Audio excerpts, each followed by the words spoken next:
नमस्कार दोस्तों, इस वीडियो में बात करेंगे। आज हम लोग को निफ्टी 50 में बहुत ही बड़ी गिरावट देखने को मिली और करीब 2% का गिरावट हम लोग को देखने को मिला है। तो जैसा कि हम पिछले भी वीडियो में बात कर रहे थे, निफ्टी 50 में कुछ गिरावट हो सकता है। बड़े बड़े ब्रोकरेज हाउसेस ने भी यही कॉल दिया था कि कुछ गिरावट एक्सपेक्टेड है नियर टर्म में। तो वैसा ही एक्सपेक्टेड लाइन पे चल रहा है। ये मार्केट का जस्ट करेक्शन है, तो ज़्यादा हम लोग को डरने वाली बात नहीं है। लेकिन फ़िलहाल हम लोग का स्ट्रेटजी क्या होना चाहिए, उसी पे हम लोग डिस्कशन करेंगे। निफ्टी 50 का एनालिसिस से आपको फ़ायदा मिलेगा निफ्टी 20 में इन्वेस्टमेंट के लिए, और आप इंडेक्स फंड में अगर इन्वेस्टमेंट करते हैं तो दोनों में आपको फ़ायदा होगा अगर आप निफ्टी 50 का एनालिसिस बढ़िया से कर लेते हैं कि कब हम लोग को इन्वेस्टमेंट करना है, कब हम लोग को बस वेट एंड वॉच करना है। तो अभी हम लोग देख रहे हैं लोअर साइज बना रहा है निफ्टी, तो हम लोग देख रहे हैं डाउन ट्रेंड शुरू हो चुका है। तो ये डाउन ट्रेंड कहाँ तक जाता है ये हम भी नहीं बता सकते हैं, कोई भी मार्केट का एक्सपर्ट नहीं बता सकता है कितना बड़ा फॉल आएगा।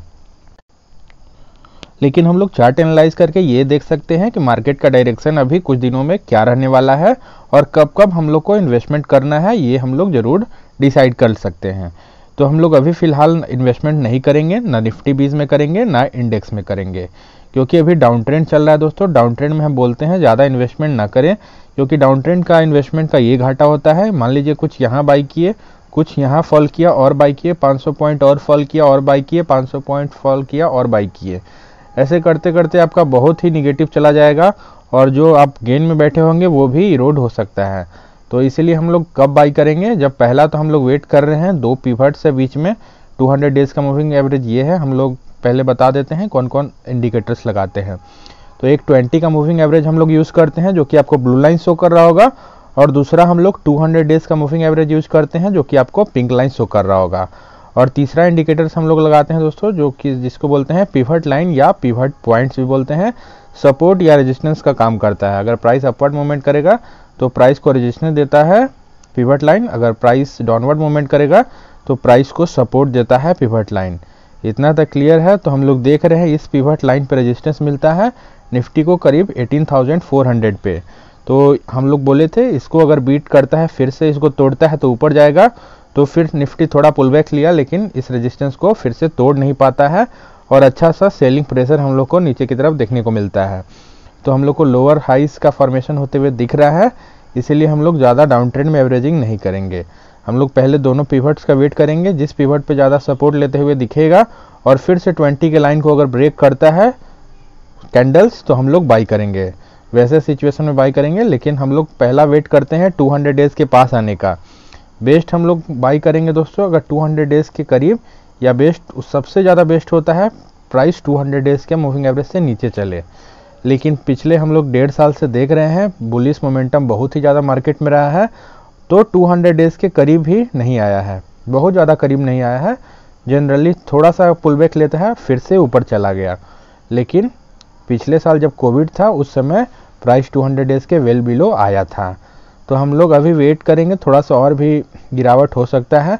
एक बड़ा सा एलिफेंट कैंडल बना है, तो सेलिंग प्रेशर अभी और भी ज़्यादा हम लोग को देखने को मिल सकता है। तो पहला दोस्तों हम लोग वेट करेंगे 200 डेज़ के पास आता है और कुछ सपोर्ट लेने का कोशिश करता है, जैसे हैमर कैंडल बनाया या बड़ा सा, फिर उसके बाद एलिफेंट कैंडल बनाएगा ग्रीन कलर का। तो वैसे सिचुएशन में हम लोग आगे बाई करके चलेंगे निफ्टी 20 और आपका इंडेक्स फंड में ज़्यादा हम लोग इन्वेस्टमेंट करेंगे। लेकिन आप लोग अगर दोस्तों अगर इंडेक्स फंड में SIP करते हैं, मंथली SIP करते हैं, उसको जारी रखें। उससे कोई मार्केट का डरने का ज़रूरत नहीं है। मार्केट गिर रहा है चाहे बढ़ रहा है, हम लोग SIP करते हैं बस एवरेज रिटर्न के लिए, जो 15-16% का रिटर्न मिलता है। अब हम लोग थोड़ा वीकली चार्ट पे भी देख लेते हैं। वीकली चार्ट ऐसे हम लोग एनालाइज किए थे, लेकिन फिर से हम लोग बात कर लेते हैं। तो वीकली चार्ट पे भी हम लोग देख रहे हैं कि वीकली चार्ट पे भी हम लोग को प्राइस 200 डेज़ के बहुत ही ज़्यादा दूर दिख रहा है। इस कारण से फॉल हम लोग को देखने को मिलता है। प्राइस 200 डेज़ के मूविंग एवरेज से बहुत ही ज़्यादा दूर चला जाएगा, तो यहाँ FIIs DIIs कुछ प्रॉफिट बुक करते हैं, लेकिन रिटेलर्स प्रॉफिट बुक नहीं करते हैं। इसलिए हम बोलते हैं कि अगर मान लीजिए आपके पास 10 क्वांटिटी है तो 3-4 क्वांटिटीज़ आप वीकली चार्ट पे देखिए और प्रॉफिट बुक कर लीजिए। तो हम लोग को दिख रहा है दोस्तों प्राइस 200 डेज़ के मूविंग एवरेज से बहुत ही ज़्यादा दूर गया और कुछ पुल बैक लेने का कोशिश करता है। और अभी फ़िलहाल हम लोग को 20 के मूविंग एवरेज पे आता हुआ दिख रहा है। तो यहाँ से अगर सपोर्ट लेने की कोशिश करता है और एक हैमर कैंडल हम लोग को वीकली चार्ट पे दिखता है तो प्राइस इस रेजिस्टेंस को भी तोड़ देगा, 18,400 को भी। अगर मान लीजिए 20 का लाइन को भी ब्रेक करके नीचे आता है तो और भी फॉल कर सकता है और इस पिवट तक आ सकता है। तो दोनों पॉसिबिलिटीज़ होता है, कोई गारंटीड नहीं होता है कि प्राइस यहाँ से ऊपर ही जाएगा या प्राइस नीचे ही आएगा, कोई नहीं बता सकता है।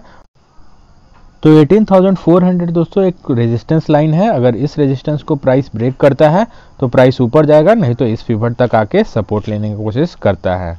तो होपफुल रहिए, हम लोग ज़्यादा डरेंगे नहीं। और भी सारा स्टॉक्स हम लोग बात करते हैं कैसे हम लोग को एंट्री लेना है, क्या करना है। और निफ्टी के सबसे बड़े शेयर रिलायंस में भी गिरावट का दौर जारी है। और जैसा कि हम लोग एक्सपेक्टेड था, क्योंकि सऊदी अरामको डील भी रद्द हुआ है, इसके कारण निगेटिव इम्पैक्ट भी था थोड़ा रिलायंस पे। तो इस कारण से हम लोग को ज़्यादा बड़ी गिरावट हम लोग को लगभग 4% का दिखा है। तो होपफुल रहना है, इसमें भी ज़्यादा डरना नहीं है। प्राइस 200 डेज के पास आता है, कुछ सपोर्ट लेने की कोशिश करता है तो हम लोग और भी बाई करेंगे, क्वांटिटी ऐड करेंगे। और रिलायंस क्वालिटी का शेयर है, आपके पोर्टफोलियो में ज़रूर से होना चाहिए।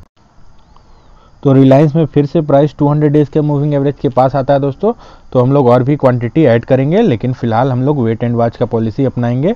और वीकली चार्ट पे भी देख लेते हैं तो और भी क्लियर होगा। ये तो हम पहले भी आपको बता चुके थे, लेकिन हम फिर से अपडेट दे देते हैं कि रिलायंस में अभी हम लोग कोई बाई नहीं करेंगे। और हम लोग इसमें भी देख रहे हैं प्राइस 200 डेज के मूविंग एवरेज से बहुत ही ज़्यादा दूर जाता है और एक पुल बैक लेने की कोशिश कर रहा है। तो अभी वीकली चार्ट पे भी हम लोग को ज़्यादा मौका नहीं दिख रहा है। और हम लोग डाउन ट्रेंड में ज़्यादा एवरेजिंग नहीं करते हैं, क्योंकि हर कोई यही बताता है कि मार्केट फॉल करे आप लोग बाई कीजिए, लेकिन ये बहुत ही रॉन्ग मेथड है। अगर मान लीजिए यहाँ से मार्केट फॉल करना शुरू होता है, यहाँ बाई करते जाइएगा तो कितना बाई कीजिएगा, बाई करने का भी एक लिमिट होता है। डाउन ट्रेंड में कितना एवरेजिंग करिएगा। तो इसलिए हम लोग पहला बाई कब करते हैं, जब 200 डेज के पास आता है। और हम लोग दूसरा बाई करेंगे जैसे नीचे का पिवट है, अगर इस 200 डेज के लाइन को भी ब्रेक करता है तो नीचे का पिवट देखेंगे और जिस पे ज़्यादा सपोर्ट लेगा हम लोग बाई करेंगे। तो चैनल पे भी अपडेट कर देंगे कि कब रिलायंस को बाई करना है, लेकिन फिलहाल हम लोग कोई बाई नहीं करेंगे। ऊपर के प्राइस पे भी फंसे हुए हैं तो होल्ड करें, क्वालिटी स्टॉक है, डरने वाली कोई बात नहीं है। और अगला स्टॉक है दोस्तों निफ्टी का सेकंड बड़ा शेयर HDFC बैंक। और हम लोग जानते हैं कि बहुत ही क्वालिटी स्टॉक है और इसका CAGR रिटर्न भी हम लोग जानते हैं कि बहुत ही अच्छा रिटर्न देता है। और इसका रेवेन्यू ग्रोथ और सेल्स ग्रोथ भी बहुत ही अच्छा रहता है। और इसी में हम लोग देख रहे हैं प्राइस 200 डेज के मूविंग एवरेज से बहुत ही ज़्यादा दूर तो हम लोग नहीं कर सकते हैं, लेकिन इस पिवट पे रेजिस्टेंस मिलता है और प्राइस फॉल कर जाता है। और फिर प्राइस 200 डेज के मूविंग एवरेज के पास आ गया है। तो अगर मान लीजिए इसमें आप लोग कुछ क्वांटिटी ऐड करना है तो अगला दिन थोड़ा सा वेट कर लीजिए। अगर एक बड़ा सा ग्रीन कैंडल 2-3% का अगर आपको देखने को मिलता है तो HDFC बैंक आप लोग एक्यूमुलेट करके चल सकते हैं। ऐसा नहीं कि यहाँ से अगर प्राइस गिरता है तो डरने वाली बात नहीं है, क्योंकि क्वालिटी स्टॉक में आपको लॉन्ग टर्म में फ़ायदा ही मिलेगा। और हम लोग वीकली चार्ट पे भी देख रहे हैं दोस्तों, प्राइस 200 डेज के मूविंग एवरेज से बहुत ही ज़्यादा दूर जाता है। और हम लोग को डबल टॉप का फॉर्मेशन यहाँ पर दिख रहा होगा, एक ही रेजिस्टेंस लाइन से 2 बार प्राइस इसका रेजिस्टेंस लेता है। इस कारण से प्राइस थोड़ा हम लोग को करेक्शन HDFC बैंक में देखने को मिल रहा है कुछ दिनों से। तो अभी हम लोग फिलहाल हम लोग बाई कर सकते हैं कब, थोड़ा डेली चार्ट पे हम लोग को एक बड़ा सा ग्रीन कैंडल देखने को मिलता है तो कुछ हम लोग क्वांटिटी बाई करेंगे। ऐसा नहीं कि वीकली चार्ट पे थोड़ा दूर है तो हम लोग वेट करेंगे कि जब 200 डेज के पास आएगा तभी बाई करेंगे। तो हमेशा ऐसा नहीं होगा दोस्तों कि अगर दूर चला जाए तो पूरा कम्प्लीटली स्टॉक फॉल कर जाता है। और इसीलिए हम लोग एक्यूमुलेट करने का प्रोसेस शुरू करेंगे, क्योंकि क्वालिटी स्टॉक है। तो पहला तो हम लोग एक्यूमुलेशन करते हैं डेली चार्ट पे। डेली चार्ट पे अगर बड़ा सा ग्रीन कैंडल दिखे तो आप लोग बाई करके HDFC बैंक चलिए। और इसमें हम लोग ज़्यादा दिमाग नहीं लगाएंगे, HDFC बैंक और रिलायंस में हम लोग को बस एक्यूमुलेट करना है अच्छे प्राइस पे, निचले प्राइस पे, ताकि हम लोग को अच्छा रिटर्न मिले। ज़्यादा फंडामेंटल एनालिसिस हम लोग इन दोनों स्टॉक में नहीं लगाएंगे। और तीसरा क्वालिटी स्टॉक हम लोग बात कर रहे हैं दोस्तों, एस्ट्रल पॉलीटैंक। मतलब ये कंपनी है आपका पाइप्स एंड फिटिंग्स बनाते हैं और बहुत ही अच्छा रिटर्न दिया है, मल्टी बैगर रिटर्न दिया है पिछले 1-2 साल में। और हम लोग देख रहे हैं अभी प्राइस 200 डेज के मूविंग एवरेज से बहुत ही ज़्यादा दूर जाता है और करीब हम लोग को ट्रिपल टॉप दिखने को मिल रहा है। प्राइस एक ही रेजिस्टेंस लाइन से 3 बार रेजिस्टेंस ले रहा है। तो अगर इस रेजिस्टेंस लाइन को ब्रेक करता है डेली चार्ट पे तो ऊपर जाएगा, नहीं तो हम लोग को मैक्सिमम प्रोबेबिलिटी दिख रहा है कि प्राइस और भी फॉल करेगा और प्राइस 200 डेज के मूविंग एवरेज के पास भी आ सकता है। इसलिए इसमें कोई बाय नहीं करेंगे। ऐसा नहीं कि 3-4% का आज हम लोग को फॉल देखने को मिला है, बहुत सारे हमारे मित्र जो नहीं जानते हैं वो बाय करेंगे। ऐसा नहीं करना है। बाय ऑन डिप्स, कभी भी एक दिन के फॉल को बाय ऑन डिप्स नहीं बोलते हैं। बाय ऑन डिप्स हमेशा अप ट्रेंड में हम लोग देखते हैं, जब मैक्सिमम हम लोग को 20 का लाइन इंक्लाइंड अपवर्ड दिखे तब हम लोग बाय ऑन डिप्स खोजेंगे, लेकिन बाय ऑन डिप्स हम लोग कभी भी डाउन ट्रेंड में नहीं देखते हैं। और हम लोग वीकली चार्ट पे भी बात करेंगे तो वीकली चार्ट पे भी हम लोग को बहुत ही बड़ा इसमें बुल रन हम लोग को देखने को मिल रहा था। प्राइस 200 डेज के मूविंग एवरेज से शुरू होता है, जो बुल रन शुरू होता है और बहुत ही दूर तक जाता है। तो अभी प्राइस 200 डेज के मूविंग एवरेज से बहुत ही ज़्यादा दूर चल रहा है दोस्तों, इसलिए जिनके पास ज़्यादा क्वांटिटी में है वो कुछ इसको बेच सकते हैं, अपना प्रॉफिट बुक कर सकते हैं। तो फिलहाल हम लोग को एस्ट्रेल में कोई एंट्री नहीं है, ना ही बाई करें ना ही एवरेज करें। तो अभी फ़िलहाल इसमें कोई एंट्री नहीं लेना है। और अगला स्टॉक भी हमारा एक पाइप एंड फिटिंग का ही स्टॉक है दोस्तों, बहुत ही क्वालिटी स्टॉक है, प्रिंस पाइप। हम लोग अभी एस्ट्रल पॉलीटेक के बारे में देखे थे और सेकंड नंबर पे जो क्वालिटी पाइप फिटिंग का स्टॉक है वो है प्रिंस पाइप।